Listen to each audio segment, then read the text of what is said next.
Like any other place, West Virginia has its fair share of ghost stories and urban legends. After all, it is home to two of the nation's most haunted locations, Moundsville Penitentiary and Trans-Allegheny Lunatic Asylum.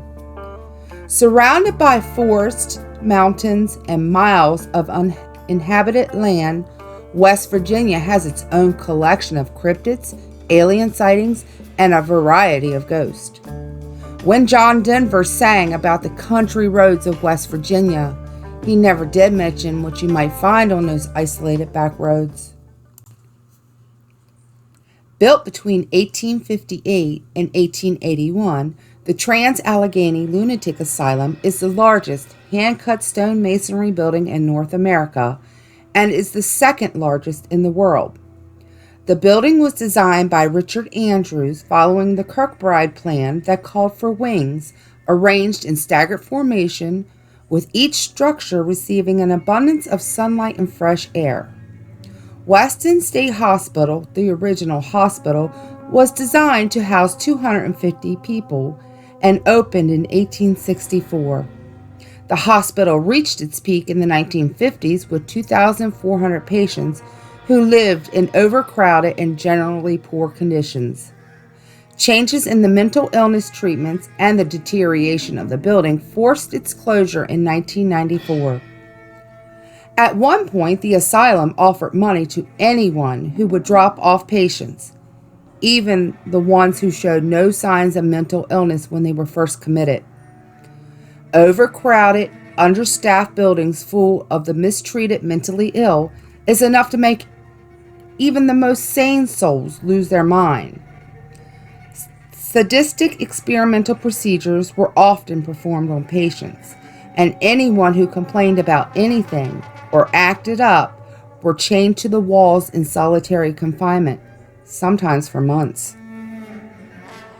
In a building full of stories about torture, neglect, and desperation, it's no wonder tales of ghosts running amok are a part of the rich tapestry. There are a few ghosts known to the staff, including a playful child, Lily, believed to have spent her entire life at the hospital. She is known for her laughter, playing games, and rolling balls. Dean, a patient who was murdered by other patients, likes to hang out in the room where he died. Those are only two among the many spirits said to still linger at Trans-Allegheny. Other experiences include disembodied voices, screams, and shadowy figures. Amusement parks are supposed to be places for fun, where the whole family can enjoy themselves. But there is something unnatural about this Mercer County, West Virginia attraction. Native American burial grounds, violent deaths, and freak accidents. Who knew an amusement park could have such a dark past? Lake Shawnee had problems long before the amusement park opened. During the late 1700s, Mitchell Clay brought his family here and established an 800-acre farm and raised 14 children.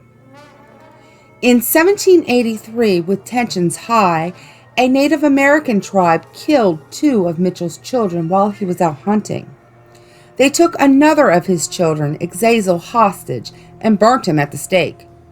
Clay and a posse tracked down the kidnappers and got his revenge for the children. Everything was quiet at the property for many years until Connolly Snidnow appeared with his rides and attractions in the 1920s. He established an amusement park that included circular swings, a swimming pond, a dance hall, and even a speakeasy. Somewhere along the way, though, things started to go wrong, and at least 6 people died here, including a little girl on the swings and a little boy who drowned in the pond. Finally, in 1966, the amusement park was completely abandoned. 20 years later, Gaylord White approached Lake Shawnee and decided to reopen the park. This would only last for about 3 years. During some construction at the property, bones and Native American artifacts were unearthed, which put a stop to everything. As it turned out, the amusement park sat on top of an ancient Native American burial ground. The White family decided not to challenge fate, and instead of developing the land, they left the burial grounds and the rides intact, and they are now slowly fading away. Considering its tragic and spooky past, the grounds of Lake Shawnee Amusement Park seem like the perfect place for hauntings.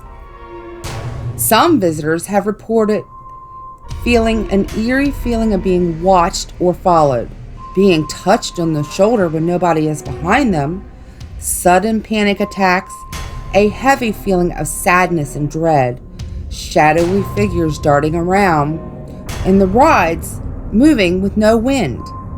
Even sounds of children giggling, disembodied whispers, and chanting, and even sometimes screams can be heard. Their reputation for the unexplained and creepy atmosphere has made Lake Shawnee a popular place for ghost hunters.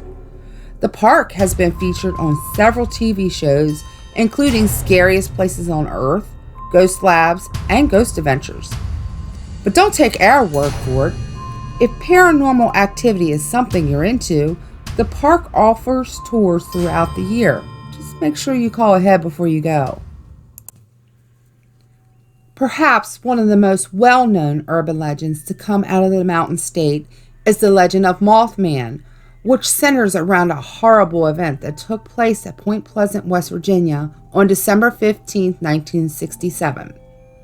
Around 5 p.m., the U.S. Highway 35 bridge, also known as Silver Bridge, which connected Point Pleasant, West Virginia with Conewago, Ohio, collapsed. There were 37 vehicles on the bridge at the time of the collapse, but 31 of those cars were sent into the icy waters of the Ohio River. 46 people died and 9 others were seriously injured. For about 13 months before this incident, Point Pleasant residents had been reporting sightings of a man-sized bird-like creature. One of the first reports of Mothman came from a local gravedigger on November 12, 1966. The man said he glanced up from his work and saw something huge flying over his head. The massive figure was quickly moving across the cemetery from tree to tree. He described the creature as a brown human being. A short time later, Mr. and Mrs. Scarberry, along with their friends the Mallets, were driving towards Point Pleasant through what is known as the TNT area when they saw a figure about 7 foot tall along the side of the road. They reported that the figure had large wings folded behind its back, and as they continued to drive, the creature took flight and followed them above the car. When they got to town, they reported it to the Mason County Sheriff's Office. The sheriff and the 2 couples returned to the scene but found nothing, although the officer's radio did act up. Over 100 people reported seeing the Mothman between 1966 and 1967. Reports describe the creature as being between 5 and 7 feet tall with bat-like wings. Reports also say that Mothman's eyes are glowing red near the top of his shoulders. At the time of the Silver Bridge tragedy, many people claimed to have seen Mothman not far from the bridge, with some believing the creature was involved directly or even indirectly with the bridge collapse. The paranormal explanations are a web of complicated theories that weave together aliens, UFOs, and omens. Mothman is depicted as either a sign of doom or, more sinisterly, its cause. The legend has its roots in a tragedy that befell Point Pleasant shortly after Mothman arrived. The sightings dried up after the Silver Bridge collapse, and Mothman seems to have disappeared quietly. However, its legacy lives on at Point Pleasant. In the middle of Gun Park stands a stainless steel statue by a local sculptor, Robert Roach. There is also a museum dedicated to Mothman, as well as a festival commemorating Mothman's visits that is held annually. Almost 2 centuries before the shadow of Mothman reared its head, the land around the Ohio River ran red with blood. As the settlers began to push west and later fought for independence from the British, they entered into a deadly combat with the Native Americans of the land, and their greatest foe was Chief Cornstalk. Treachery, deception, and murder would bring an end to the chief's life, and a curse placed by him on Point Pleasant would linger for over 200 years. There's no denying that the southeastern corner of Ohio and the surrounding area of West Virginia is considered one of the most haunted areas in the country. It was even regarded by the Native Americans as a haunted spot, plagued by ghost lights, phantoms, and strange creatures. There have been several theories to explain the large number of hauntings, including the area may be a window or portal of some sort between dimensions, allowing paranormal phenomena to come and go at will, just like Mothman did after terrorizing Point Pleasant for 13 months. Historical researchers have traced the supernatural roots back to a bloody event from the American Revolutionary days and the great curse placed on the area by Chief Cornstalk. When the frontiersmen began moving west in the 1770s, 7 nations of the Native Americans formed a confederacy to keep the settlers from infringing on their territory. The Shawnee were the most powerful of the tribes, and they were led by a feared and respected chieftain, Ouga, which translates to mean cornstalk. The Shawnee leader Cornstalk made peace with the settlers and carried word to them in 1777 that the British were coaxing the natives into attacking the rebellious colonies. Cornstalk and Delaware chief Red Hawk didn't want war, and on November 7th went to try and negotiate peace before the fighting began. Cornstalk told Captain Arbuckle that he didn't want war, but he would allow his tribe to fight if the others did. Both natives were taken hostage, but even though they were hostages, they were treated well and even given comfortable quarters, which made many wonder if the chief's hostage status was voluntary. The next day, gunshots were heard outside the fort. When the soldiers went to investigate, they found 2 of their fellow soldiers that were hunting had been ambushed. One had escaped, but the other one died. When the soldiers returned to the fort with their fallen comrade, the other soldiers were so angry they went against orders and broke into Cornstalk's quarters to get their revenge, even though he had nothing to do with the murder. Red Hawk tried to escape through the chimney, but was pulled back down and killed. Cornstalk's son was shot where he sat, and an unknown native was strangled. As for Cornstalk, he was shot 8 times before he fell to the floor. As he lay there dying, it is said he pronounced his legendary curse while looking upon his assassins. I was the borderman's friend. Many times I saved him and his people from harm. I never warred with you, but only protected our wigwams and lands. I refused to join your pale-faced enemies with the redcoats. I came to the fort as your friend, and you murdered me. You have murdered by my side my young son.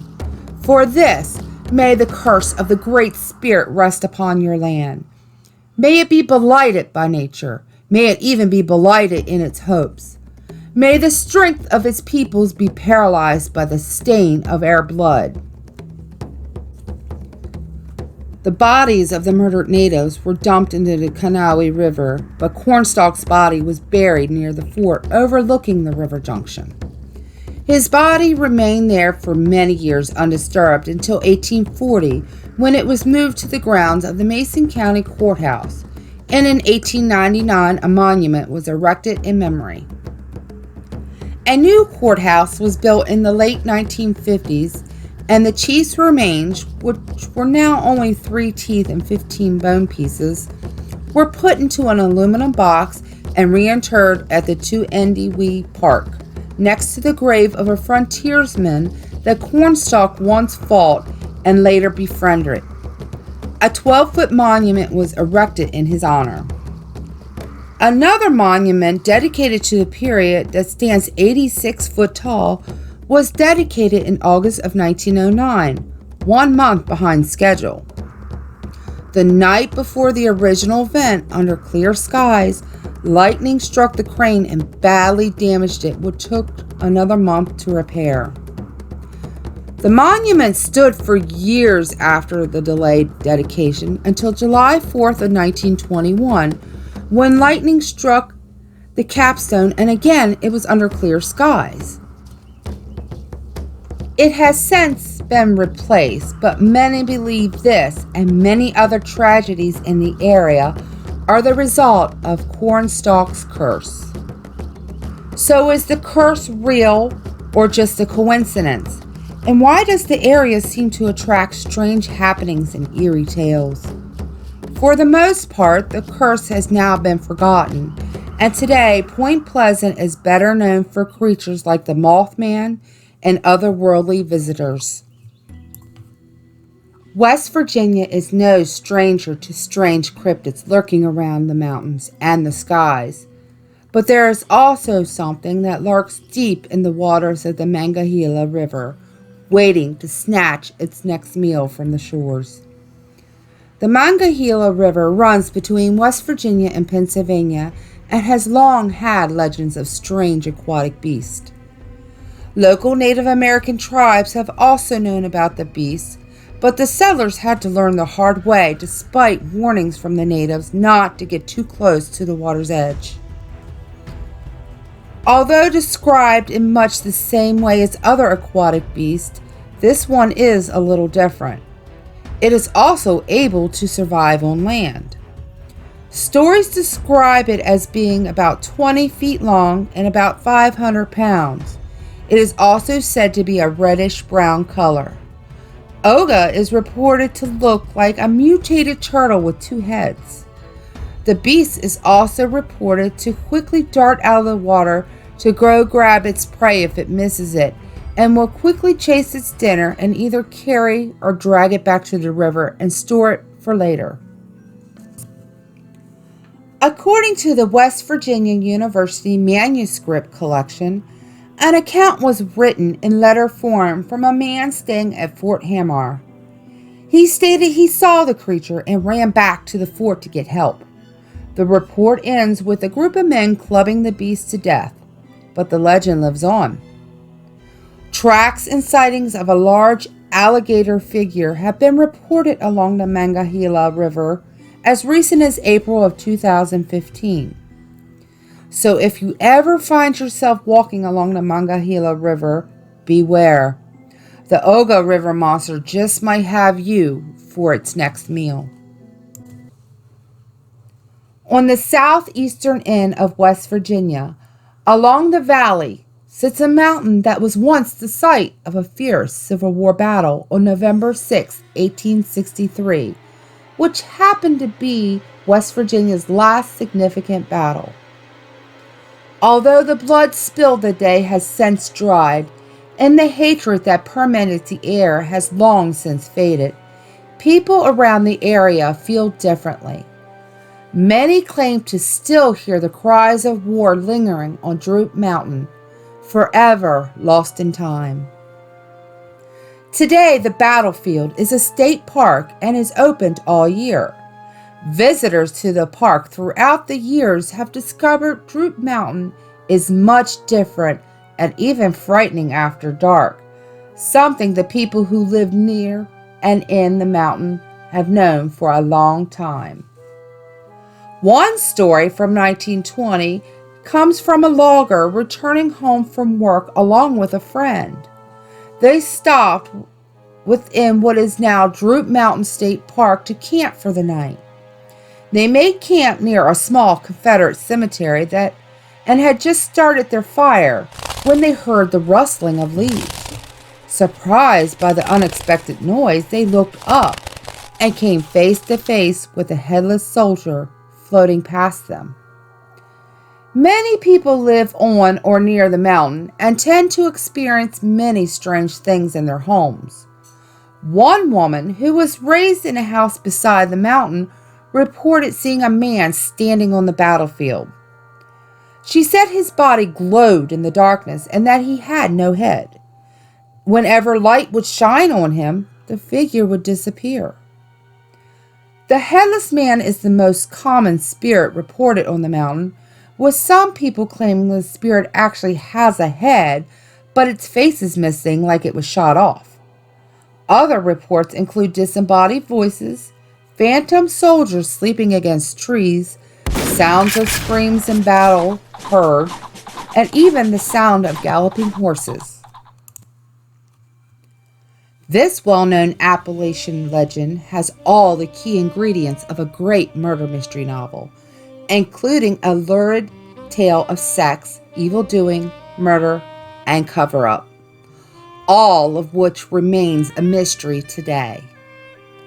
Mamie Thurman and her husband Jack Thurman moved from Louisville, Kentucky to Logan, West Virginia in 1924 at the height of the Roaring Twenties in America. They lived in an apartment over a garage in the backyard of Logan's leading citizen, Harry Robertson. Harry Robertson and his wife were model citizens, and Mamie and Jack appeared to be as well. Things soon changed for Mamie, though. She was starting to get bored with her life and began going to the local speakeasy more and more. She started drinking, flirting, and engaging in sexual relations with various local married businessmen, including her landlord, Harry Robertson. On June 22, 1932, a local deaf mute, Garland Davis, was picking berries near the top of Trace Mountain when he discovered the gruesome scene. Mamie had been shot twice in the head, her throat slashed, and her face severely beaten. The police immediately knew it was a crime of passion, not robbery, because she still had on her body the gold diamond wedding and engagement rings, and there was still cash in her purse. The next day, Harry Robertson and his handyman, and sometimes chauffeur, were arrested for the murder.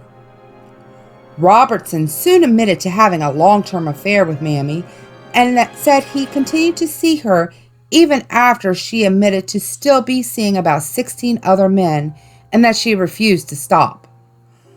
Both men were held until an indictment from the grand jury was received. The suspicious part about the grand jury is that many of the participants were directly connected to Robertson or were one of the 16 involved with Mamie, so it's not surprising Robertson was not convicted. But Clarence Stevenson was convicted, even though during the trial, witnesses confirmed every minute of his whereabouts that day. Clarence served 10 years in prison despite efforts from the locals and the NAACP to gain an appeal, which the Supreme Court denied in 1933. Clarence Stevenson died in prison in 1942 of stomach cancer. A resident of Logan County who spent time in prison with Stevenson stated, "He told me that he was hired to take the body to Trace Mountain and that he didn't do anything to Mamie Thurman. He never said who killed her, but he did say he didn't do it. Stevenson told me it was all politics." As for Mamie Thurman, the mystery doesn't stop with her murder. According to the death certificate, Mamie's body was buried at Logan Memorial Park, but the Harris funeral records say that a businessman paid over $1,000 to have her body moved and placed in Chauncey. To this day, no one knows where she is really buried. This only alludes that whoever did have the body moved made sure that nobody could ever examine her body again. Although you may not be able to find where Mamie's body rests, legends say you can find her spirit. Reports from coal truck drivers say that a lone woman hitchhiking can be seen along Trace Mountain Road, known today as 22 Mine Road. Many have stated they have given her a ride and that not long after they picked her up, she disappears. She is said to be dressed in outdated clothing. Mamie has also been reported to see wandering the mountain and in abandoned cabins in the area looking for the man or the men who killed her. If you make your way out to Wood County, West Virginia and want a spooktacular adventure, go to Parkersburg and on the corner of Market and 4th Street, there is a true historic gem. The Blennerhassett Hotel appears to have it all when it comes to strange and mysterious happenings. The Blennerhassett Hotel was built in 1889 by William Chancellor, a wealthy businessman of Parkersburg.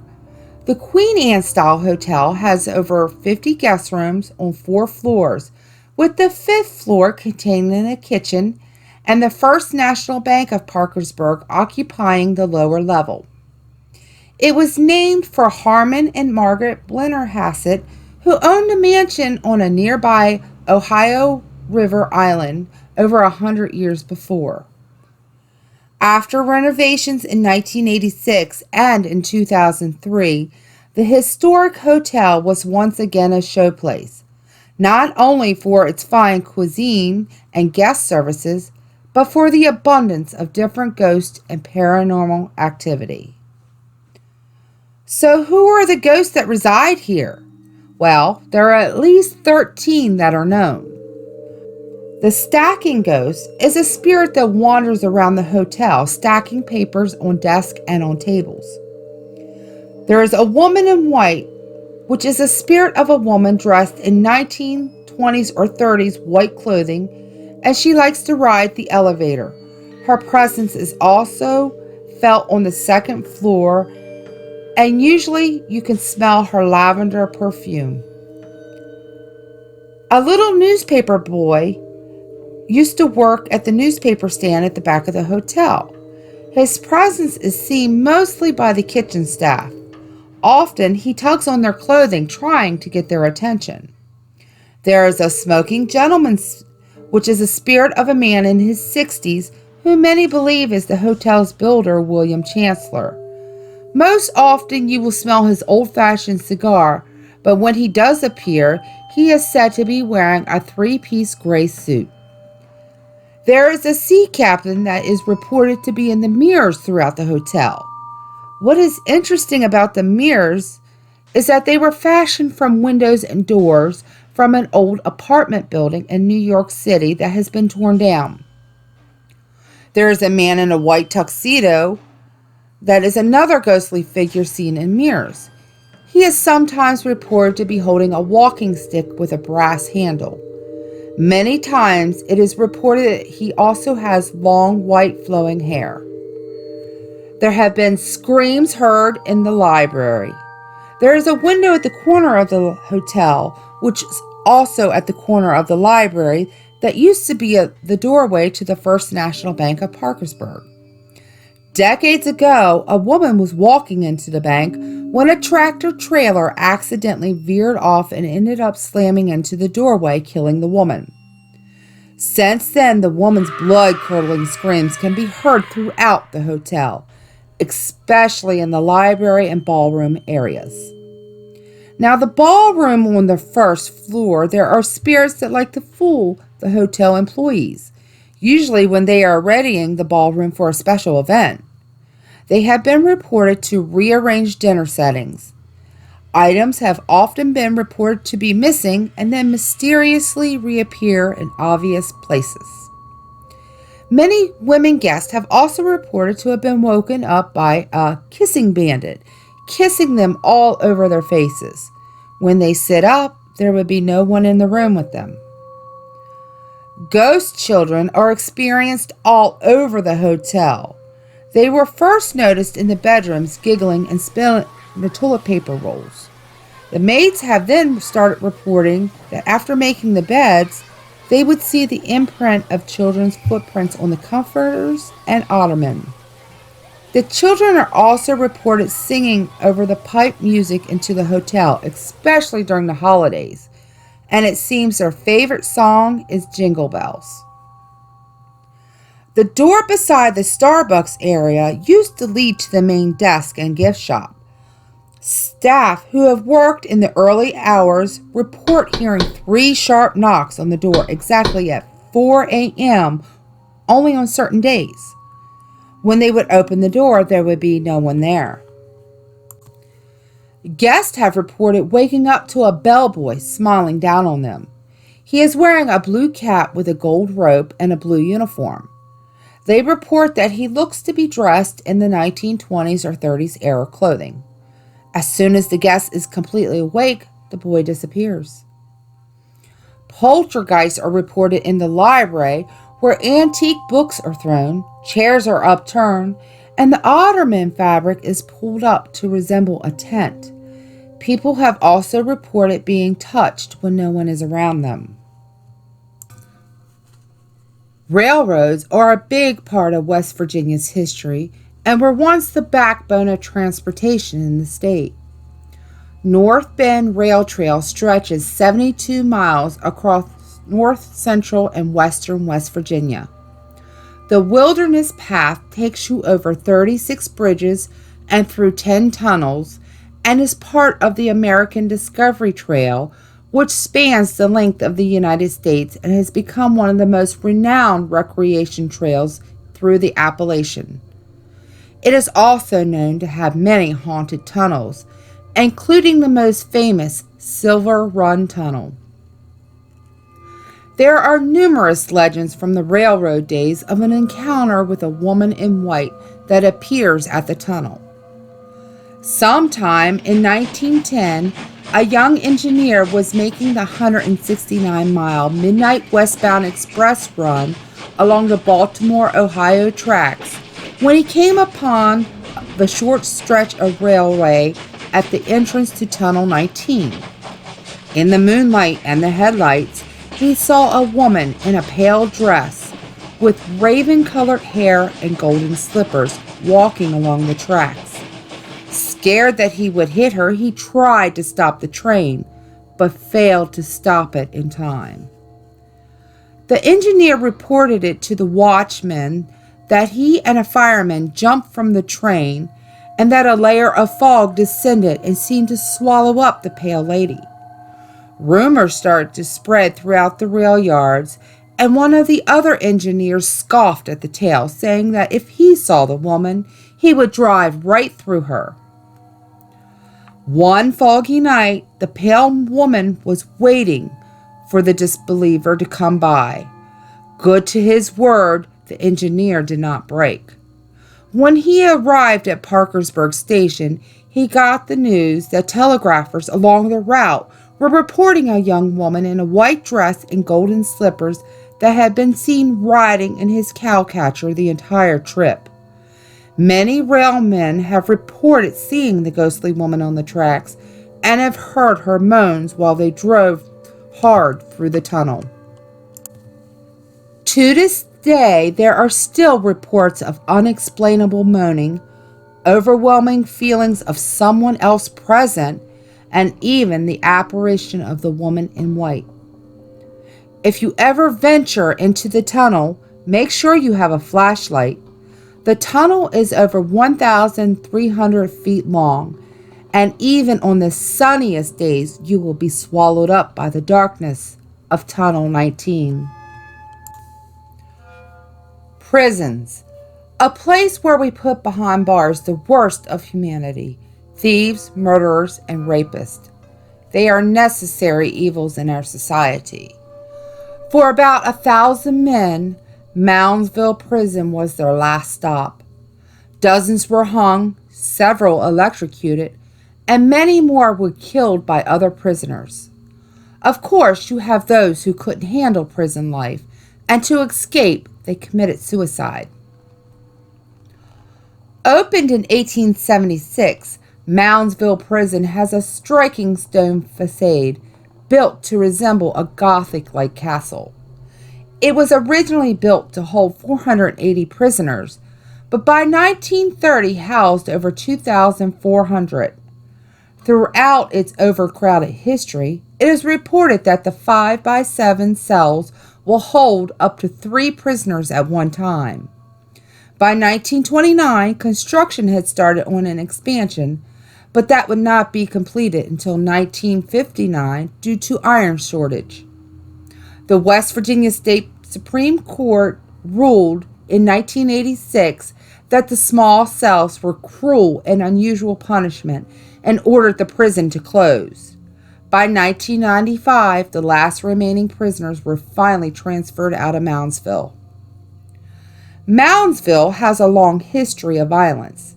In the late 1800s, all executions for the state took place here. In all, 85 men were hung, 9 electrocuted, not to mention all the suicides, murders, and other violent punishments that took place here as well. Because of poor record keeping, the exact number of inmates who died violent deaths while at Moundsville is still unknown. Even though the prisoners are gone, they are not forgotten. There have been many reports that the spirits of the prisoners still roam the facilities. There are several hot spots reported, including the chapel, shower cages, death row, the sugar shack, which is a recreational area, and the North Wagon Gate, where death row inmates were taken to be hung before they used the electric chair. There have also been reports of a shadow man who has even been photographed, and staff have reported to have been assaulted by unseen forces. Reports also claim that strange noises echo throughout the cell blocks and that something dark lurks in the bowels of the building.